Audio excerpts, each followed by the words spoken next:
So, there we go again. Lutong-luto na naman si Mommy.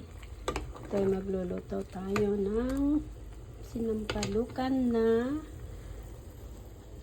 bangus. Yan, meron tayong pinitas doon sa garden natin na dahon ng ginger.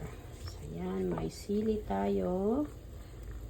Yan, hindi ito siya maanghang. May pagkaanghang pero hindi siya masyado. May bangus. Siyempre, freskong bangus. May pechay. Green pechay. At siyempre, hindi po nawawala yung ating paborito. Pinoy style na sinigang. Yan. So, yan. Unahin natin ilagay itong sili.